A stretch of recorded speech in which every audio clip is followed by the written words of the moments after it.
this is a cell representation and cell reaction. Left side cell reaction, right side cell reaction. Left side cell reaction में Zn और Zn2 plus, तो Zn को Zn2 plus में convert करेंगे तो ये left side cell reaction हो जाएगा, और Cu2 प्लस को Cu में करेंगे ये राइट साइड सेल रिएक्शन हो जाएगा. इंक्रीज इन ऑक्सीडेशन नंबर तो वो ऑक्सीडेशन होगा, डिक्रीज इन ऑक्सीडेशन नंबर वो रिडक्शन होगा. तो इसका रिएक्शन क्या बनेगा, Zn गिव करेगा Zn2 प्लस प्लस 2 इलेक्ट्रॉन, यहाँ गेन ऑफ इलेक्ट्रॉन हुआ, और Cu2 plus plus 2 electron give करेगा Cu, यहाँ लॉस ऑफ इलेक्ट्रॉन हुआ. अब सेल रिप्रेजेंटेशन में आएंगे तो Zn प्लस ये फेज बाउंड्री, इसको हम लोग फेज बाउंड्री बोलते हैं और इसको हम लोग सॉल्ट ब्रिज बोलते हैं. Cu2 प्लस और फिर ये फेज बाउंड्री, फिर Cu, तो Zn2 plus Zn2 plus salt bridge, Cu2 plus Cu, phase boundary.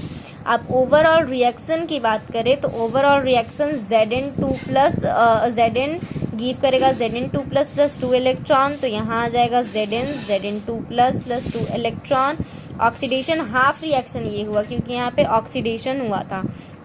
अब Cu2 plus plus 2 electron give करेगा Cu, ये वाला रिएक्शन. यहाँ पे रिडक्शन हाफ सेल हुआ क्योंकि यहाँ पे रिडक्शन हुआ था, तो Zn plus Cu2 plus aqueous में Zn plus Cu2 plus aqueous में गिव करेगा Zn2 प्लस प्लस Cu, क्योंकि 2 इलेक्ट्रॉन और 2 इलेक्ट्रॉन क्रॉस हो जाएगा तो Zn प्लस Cu2 प्लस बचा, और यहाँ पे Zn2 प्लस और Cu बचा. तो लास्ट में हम लोग ओवरऑल रिएक्शन लिख देंगे Zn प्लस Cu2 प्लस और Zn plus plus Cu.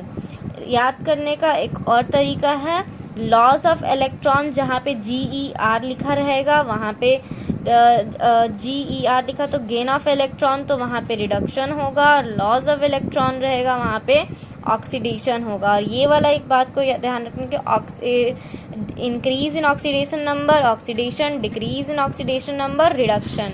This is the overall cell representation and cell reaction.